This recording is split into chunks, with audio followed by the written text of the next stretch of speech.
ओम शांति। स्वागत करता हूँ आप सबको व्यूअर्स एक बार फिर से मेरे चैनल में। आज की यात्रा व्यूअर्स योग साधना एक आध्यात्मिक विधान के बारे में है।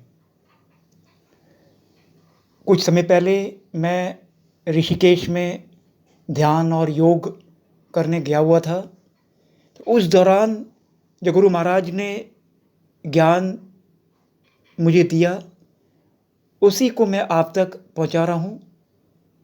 मुझे इससे काफ़ी जागृति मिली और मैं आशा करता हूं ऋषिकेश से आए हुए प्रसाद ये पूरी दुनिया भर में जा रहा है मेरी आवाज़ के द्वारा। आपको भी योग साधना और आध्यात्मिक विधान के बारे में एक नई जागृति, एक नई चेतना, एक नया ज्ञान अवश्य मिलेगा। व्यूअर्स, योग हमें आध्यात्म शक्ति प्रदान करता है, आध्यात्मिक दिशा देता है। योग एक प्रकार से आत्म विद्या का बीज है। योग संपूर्ण स्वरूप मनुष्य को सबल, स्वस्थ, प्रसन्न, सक्रिय एवं शक्ति को संचित करने योग्य बनाता है।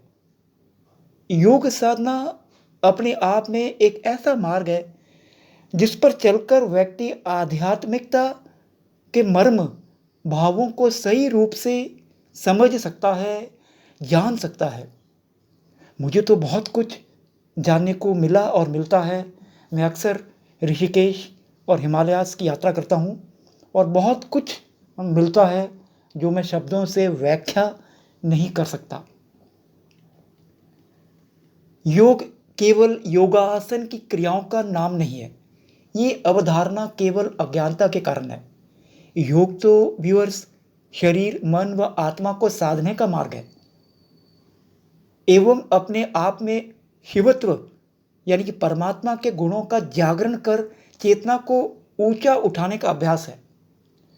जो भी आध्यात्म के क्षेत्र में बहुत आगे पहुंचे हैं, जिन्होंने भी अपने चक्रों का शुद्धिकरण किया है सारे, उन्होंने जरूर योगिक क्रियाओं का अभ्यास किया होगा। योगिक क्रियाएं कई बार साधना के काफ़ी उच्च स्तर में व्यक्ति जब पहुंचता है तो वो स्वतः भी होती है। ये भी बहुत बड़े आशीर्वाद की प्राप्ति होने पर ही आपका शरीर प्राणायाम अपने आप ही करने लगता है।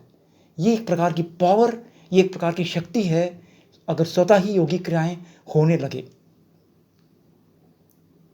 व्यूअर्स, जिस प्रकार शिक्षा द्वारा संसार और शरीर के मध्य की जानकारी व एक भारी अनुशासन की प्राप्ति होती है तथा विद्या द्वारा शरीर और जीव के बीच स्व का ज्ञान होता है, अंतर्निहित गुणों का विकास होता है, ठीक उसी प्रकार से आगे क्रम में योग आध्यात्म साधना जीव और परमात्मा यानी कि ईश्वर, शिव, भगवान या मालिक के मध्य एकाकार का विधान होता है। योगा को पतंजलि योग सूत्र में स्पष्ट रूप से कहा गया है, ईश्वर की अनुभूति अगर लेनी है तो सबसे पहले आपको अपने शरीर को तैयार करना पड़ेगा और शरीर को तैयार करने में योगिक क्रियाएं आपको बहुत ज़्यादा मदद प्रदान करती है, सहायता प्रदान करती है, जिससे आत्म साक्षात्कार बहुत जल्दी हो जाता है।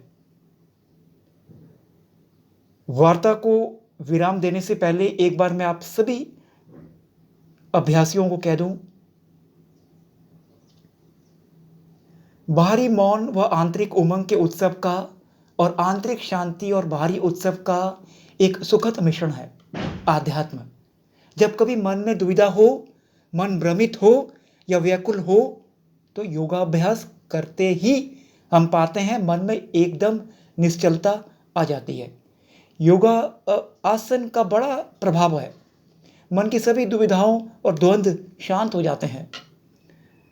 मन का नकारात्मक बातों पर चिपकना मन की वृत्ति है, परंतु योगासन व ध्यान की सहायता से मन सहज ही निराश और नकारात्मकता से ऊपर उठकर व्यूअर्स जीवन की आनंद भरी प्रणमय शक्ति का एहसास करता है। शरीर को ठीक रखने के लिए आसन होते हैं और मन की मानसिकता व भावुकता को ठीक रखने के लिए प्राणायाम। शरीर के अलावा आसन मन के लिए भी लाभदायक है और मन के साथ साथ प्राणायाम शरीर के लिए। दोनों के बीच में कोई स्पष्ट भेद नहीं है।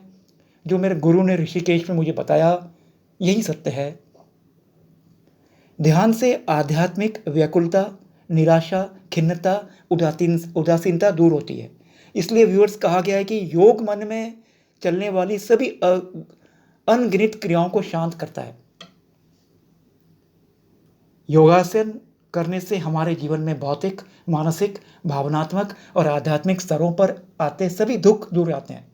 योग के अनुशासन में बंधे रहते सभी प्रकार के ज्ञात या अज्ञात शारीरिक और मानसिक दुख दर्द से छुटकारा पाया जा सकता है।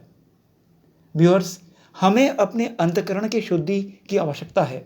नींद लेकर हम अपनी थकावट तो दूर कर लेते हैं, पर गहरे छिपे तनाव शरीर में बसे रहते हैं। ध्यान, योग और सुदर्शन क्रिया द्वारा हम चेतना की गहरी से गहरी परत को भी शुद्ध कर सकते हैं। जब हम अंदर से खिलते हैं और पूर्ण, शक्तिशाली और समग्र बनते हैं, वरना छोटी छोटी बातें या घटनाएं हमें जीवन में विचलित कर देती है। जब हम जीवन के आध्यात्मिक स्तर पर ध्यान दिया जाता है, तब एकता, जिम्मेदारी, करुणा और दया आदि के भाव समूचे मानवता के लिए हमारे मन में उजागर होते हैं। ज्ञान जो प्रेम और बुद्धि को जोड़ता है, मन में आनंद भर देता है, वही आध्यात्मिकता है। व्यूअर्स, ज्ञान बिना योग और बिना ध्यान के आप प्राप्त नहीं कर सकते। इन्हीं शब्दों के साथ कह दूं, शरीर का भोजन अन्न है, उसी प्रकार आत्मा का भोजन सत्संग है। अगर आपने आत्मा को सत्संग नहीं दिया तो मानव जीवन कभी सफल नहीं हो पाएगा। इसलिए आपको रोज अपनी आत्मा को माला जप के द्वारा, प्रेयर के द्वारा, फास्टिंग के द्वारा भोजन देना चाहिए।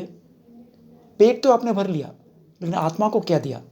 जब तक आत्मा को नहीं दोगे, तब तक आत्मज्ञान, आत्मिक जागृति आपको प्राप्त नहीं होगी। मैं मानता हूँ योगिक शक्ति प्राप्त होने के बाद कुछ और रह नहीं जाता है। इन्हीं शब्दों के साथ वार्ता को विराम देता हूँ। चैनल शेयर करिएगा, सब्सक्राइब करिएगा। एक नए वार्ता के साथ अपने नए अनुभव ऋषिकेश में क्या रहा आपसे शेयर करूँगा। धन्यवाद। बाय।